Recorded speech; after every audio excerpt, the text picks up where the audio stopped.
नमस्कार सब दोस्तों, आज हम लोग देखेंगे सेकेंड टर्मिनल एग्जाम का क्वेश्चन डिस्कशन करेंगे। ये लॉन्ग क्वेश्चन है, इसमें ग्रुप ए में 2 क्वेश्चन दिया गया है जिसमें हमें एक ही अटेम्प्ट करना है। तो होम विजिट के बारे में हम बताएंगे। Define home visit. Home visit क्या होता है? Write down the purpose and principle of home visit. Purpose क्या है और प्रिंसिपल क्या है, सिद्धांत क्या है होम विजिट का। ओके, तो आइए देखते हैं होम विजिट होता क्या है। होम विजिट का डिफिनेशन हम लोग क्या कर सकते हैं? Home visit is defined as the process of providing the nursing care to the patient at their doorstep. मतलब कम्युनिटी में जाते हैं, पेशेंट के घर पे जाके, पेशेंट या फैमिली के घर पे जाके हम लोग नर्सिंग केयर प्रोवाइड करते हैं, इसी को हम लोग होम विजिट करते हैं। ओके, इसका ये 3 डिफिनेशन है इसके, आप कोई भी याद कर सकते हैं। इसका सबसे इजी डिफिनेशन एक ये है, व्हाट इज होम विजिट का। Home visit is a process of providing nursing care to the patient and family at their doorstep. मतलब परिवार या पेशेंट जो हमारा है उसके घर पे जाके हम लोग नर्सिंग केयर प्रोवाइड करते हैं, इसको हम लोग होम विजिट करते हैं। ओके, देन हम लोग देखेंगे purpose of home visit. Home visit का पर्पस क्या है? तो पहला पर्पस है प्रोटेक्शन अगेंस्ट डिजीज। डिजीज के अगेंस्ट जो है प्रोटेक्शन करता है। जैसे कम्युनिटी में अगर कोई बीमारी फैल रही है और उसके बाद अगर हम लोग होम विजिट करते हैं तो हमें पता होता है कि ये डिजीज फैल रही है, तो किस कारण से फैल रही है, तो हम लोग सुझाव दे सकते हैं, तो जिस कारण वो लोग जो है अपने आप को उन चीज़ों से बचा सकते हैं, उन बीमारियों से बचा सकते हैं। दूसरा क्या है? दूसरा है प्रोवाइडिंग इसेंशियल ट्रीटमेंट। जो उस बीमारी से रिलेटेड जो ट्रीटमेंट होगा वो हम लोग कर सकते हैं, जरूरी ट्रीटमेंट हम लोग प्रोवाइड कर सकते हैं पेशेंट को। Providing comfort and relief from pain to the patient. अगर पेशेंट पेन में है, दर्द में है, तो हम लोग क्या कर सकते हैं, उसे कंफर्ट और आराम पहुंचा सकते हैं, कंफर्ट पहुंचा सकते हैं। ओके, अगर दर्द में है तो उससे हम लोग दर्द से आराम दिला सकते हैं पेशेंट को, उसे एसेंशियल ट्रीटमेंट करके। 3 पॉइंट हो गया। चौथा पॉइंट हमारा है giving a support and empathy to the patient and his family. हम लोग पेशेंट को सपोर्ट करेंगे, सहानुभूति देंगे ताकि वो जल्दी रिकवर कर सकें किसी बीमारी से। 5वां क्या है? Using domestic equipment for nursing. हम लोग को जो है घरेलू इक्विपमेंट को यूज करना है नर्सिंग में। ओके। 6th है प्रोवाइडिंग हेल्थ एजुकेशन। हम लोग को हेल्थ एजुकेशन देना है उन्हें। जैसे जिस बीमारी का हम लोग इलाज कर रहे हैं, अगर हमें पता है उस कम्युनिटी में या उस परिवार में ये बीमारी है, तो इस बीमारी से बचा कैसे जाए, हाइजीन कैसे मेंटेन करना है, हम लोग हेल्थ एजुकेशन प्रोवाइड करेंगे। 7th है giving as much respect as possible to the faith and beliefs of the family during procedure. हम लोग जो ये सब प्रोसीजर करेंगे, इस दौरान हमें ये भी देखना है कि उनके जो विश्वास हैं उनकी रेस्पेक्ट करना है।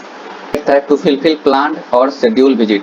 हम लोग को प्लान बना के विजिट करना है, शेड्यूल बना के इतने दिनों के अंदर फिर वापस आना है देखने के लिए, ये हम लोग को शेड्यूल बनाना है।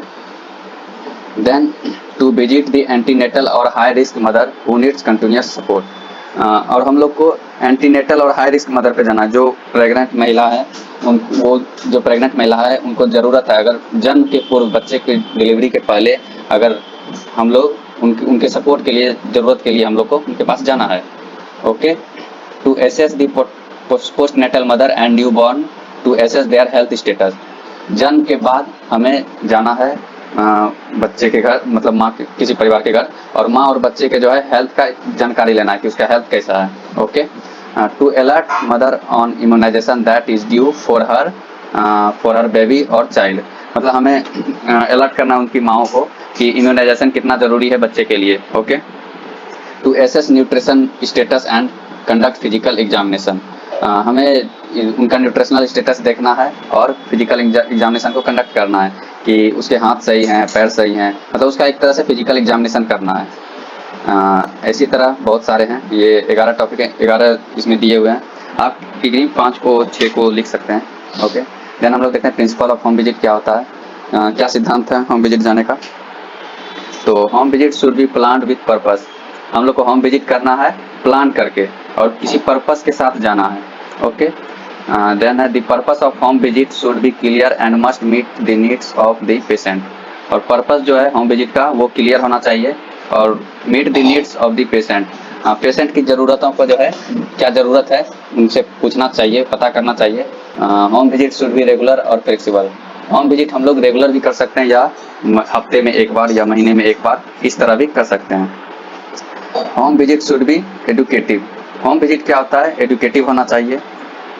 Home visit should give excellent opportunities of nurses to demonstrate hygiene principle. Home visit में क्या होता है? नर्स के पास अपॉर्चुनिटी होता है टू डेमोन्स्ट्रेट हाइजीन प्रिंसिपल। हमें हाइजीन कैसे मेंटेन करना है, इस चीज़ों को पेशेंट को समझाना है। ओके, देन हम लोग देखेंगे home visit should be convenient, acceptable and educative to the patient. Home visit क्या होता है? कन्वीनियंट होना चाहिए, एक्सेप्टेबल होना चाहिए और एडुकेटिव होना चाहिए। Then the nurse must respect the patient right. Patient का जो अधिकार है उसका आदर करना चाहिए नर्स को। Home visit should be recorded in diary and family folder. Home visit को हम लोग को क्या करना चाहिए? डायरी में रिकॉर्ड करना चाहिए और या फैमिली फोल्डर में रिकॉर्ड करना चाहिए, जिसमें हम लोग को चार आंसर का अटेम्प्ट करना है। तो पहला देखते हैं हम लोग, कोल्ड चैन नर्सिंग रिस्पॉन्सिबिलिटी क्या होता है कोल्ड चैन को मेंटेनेंस करने में। तो जैसा कि आप लोग देख सकते हैं, ये हमारा इंडस्ट्री, यहाँ पे वैक्सीन बनता है। ओके, और ये हमारा हेल्थ सेंटर, यहाँ पे वैक्सीनेशन होता है। ये यहाँ से यहाँ तक का आने का जो प्रोसेस है उसी को हम लोग कहते हैं कोल्ड चैन। यहाँ पे रिसर्च हुआ वैक्सीन का। ओके, देन यहाँ से उसका फॉर्मूला भेजा गया यहाँ पे क्या हुआ? वैक्सीन बना। ओके, देन स्टेप 3 में क्या हुआ? वैक्सीन बन के कहाँ चला गया? Distribution hub. एक डिस्ट्रीब्यूशन हब होता है जहाँ से सारे हॉस्पिटल या फिर केंद्र में वैक्सीन भेजे जाते हैं। तो देन यहाँ से क्या होता है? यहाँ से सभी केंद्र में वैक्सीन को भेजा जाता है। तो ये जो प्रोसेस है हमारा, इसी को कहते हैं कोल्ड चैन। नर्स की रिस्पॉन्सिबिलिटी क्या है कोल्ड चैन को मेंटेन करने में। ओके, तो जैसा कि हम लोग यहाँ पे देख सकते हैं, सबसे पहला काम क्या है? Maintaining proper temperature. हम लोग को जो है उसका टेम्परेचर मेंटेन करना होता है। Nurses are responsible for regularly monitoring temperature of refrigerator and vaccine carrier to ensure they stay within the recommended range. Nurse की रिस्पॉन्सिबिलिटी है इसे रेगुलर मॉनिटरिंग करना, इसके टेम्परेचर को चेक करते रहना और रेफ्रिजरेटर को देखते रहना। वैक्सीन मतलब वैक्सीन का जो टेम्परेचर नॉर्मली होता है वो होता है 2 से 8 डिग्री, ज़्यादातर वैक्सीन का टेम्परेचर ये होता है। तो नर्स का काम क्या है? इसको मॉनिटरिंग करना कि टेम्परेचर सही से काम कर रहा है या नहीं। ओके, देन है हमारा इक्विपमेंट मैनेजमेंट। आइए देखते हैं इसमें क्या होता है। They should ensure refrigerator and freezer are function correctly. हमें यह देखना होता है इसमें कि रेफ्रिजरेटर या फ्रिज जो भी है हमारे पास वो सही से फंक्शन काम कर रहा है या नहीं कर रहा है, कहीं से बाहर से हवा तो नहीं आ रही है। तो ये देखना होता है हमें उसके टेम्परेचर को सही रखने के लिए। देन आता है हैंडलिंग। हैंडलिंग में क्या होता है? When transporting vaccine, nurse must be insulated carrier with frozen ice pack and keep them shaded area to prevent temperature fluctuation. जब हैंडलिंग होता है, ट्रांसपोर्ट होता है वैक्सीन का, जब जहाँ पे वैक्सीन बनता है वहाँ से हमारे केंद्र पे या कम्युनिटी पे, हॉस्पिटल में जहाँ भी वैक्सीन आते हैं, तो इन ट्रांसपोर्टेशन के दौरान जो है नर्स को क्या होता है? एक फ्रोजन आइस पैक लेके चलना होता है।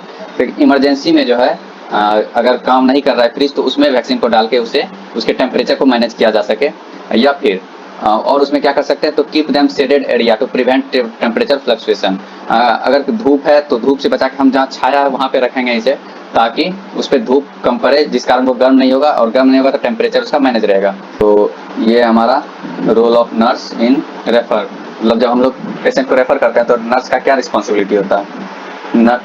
तो आपको पता ना चाहिए कि सबसे पहला रेफरल सिस्टम क्या होता है। तो पहला होता है PHC। ओके, हमारा सबसे पहला कौन होता है? PHC। देन देखते हैं आप, nursing personnel in sub-center PSC, CSC और in district hospital should be aware of the referral system and should carefully select patient for referral system। तो नर्स को क्या करना है?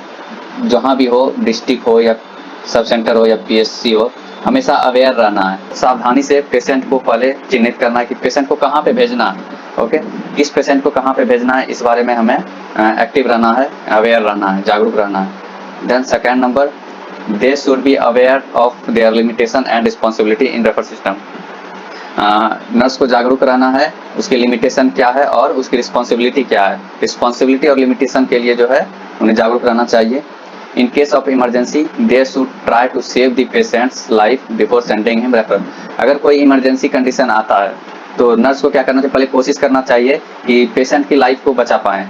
अगर लग रहा है कि इमरजेंसी है, रेफर करते करते देरी हो सकती है, तो हमें कोशिश करना है कि हम पेशेंट को बेसिक जो ट्रीटमेंट है वो दे दें, ताकि वो वहाँ तक रेफर हो सके, अच्छे सही सलामत से वहाँ तक पहुँच जाए। तो हमें ये ध्यान देना है। Then they should make clear and correct entries in the referral form and should also attach related records. क्या करना है, हमें जो है clear and correct entries in the referral form आता है, उसमें जो है एंट्रीज हमारा क्लियर भरना है, साफ सफाई से, मतलब सावधानी से, गलत नहीं होना चाहिए, सही सही उसमें जो है उसका डिटेल भरना है, और साथ में उसका पेशेंट का रिकॉर्ड जो है उसे भी अटैच कर देना है, ताकि जहां हम लोग रेफर कर रहे हैं वहां पे हेल्थ वर्कर को दिक्कत नहीं हो, वो उस फॉर्म को देख के समझ सके, पेशेंट के कंडीशन को जान जाएंगे। ओके, नेक्स्ट है while sending serious patient for refer they should arrange life saving equipment medicine with the patient। जब हम लोग सीरियस पेशेंट को रेफर करेंगे तो हम लोग को जो है life saving equipment medicine with their patient उसके साथ अरेंज कर देना है, जैसे ऑक्सीजन हुआ, या अगर कोई इमरजेंसी वैसी दवाई जिससे अगर इमरजेंसी कुछ हो जाए रास्ते में तो उसे देके पेशेंट को तत्कालीन बचाया जा सके। Then they should accompany the patient while sending them for refer। Refer में भेजते समय जो है रोगियों का जो है साथ देना चाहिए। देन IMR फुल फॉर्म है, तो IMR का फुल फॉर्म हो जाएगा इन्फेंट मोर्टेलिटी रेट। तो बच्चे के मृत्यु दर क्या है? एड्स हो जाएगा, आपको पता है एड्स बीमारी है। Acquired immunodeficiency syndrome. Okay, WHO World Health Organization. BCG ये वैक्सीन का नाम है, BCG एंड DPT। तो वैक्सीन का BCG का फुल फॉर्म है bacillus Calmette Guerin, and DPT का है डिप्थेरिया परटूटिस टेटनस। RCH का होगा रिप्रोडक्टिव चाइल्ड हेल्थ। MCH का होगा maternal and child health. IUDS का हो जाएगा इंट्रा यूटेरिन डिवाइस। MTP का हो जाएगा medical termination of pregnancy, and NM का हो जाएगा ऑक्सिलरी नर्स मिडवाइफ। तो आज के लिए यहीं पे खत्म करते हैं, धन्यवाद। आगे हम लोग देखेंगे और भी टॉपिक, तब तक के लिए धन्यवाद।